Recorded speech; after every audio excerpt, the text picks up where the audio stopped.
Hello guys, welcome back to our new video. So on this video we are gonna look how we can set an amount while sharing your QR code on BharatPe app. So for that, just open the BharatPe app.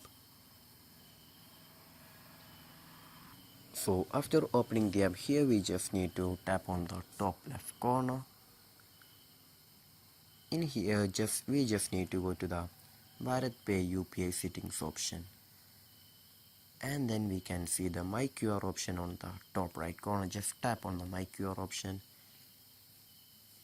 and just below of our QR code we can just see the set amount option. Just tap on the set amount option and whatever amount that you need to just set whatever amount that you need to share while sharing your QR code. So just tap on the set amount. After setting this amount, just tap on the share option for sharing that QR, or we can just download it to your gallery by tapping on the download icon right here. So this is how you're gonna set the amount of your QR code while sharing it to anyone. So I hope this video was useful for you. So just do like, share, subscribe to our channel. Thank you and have a nice day.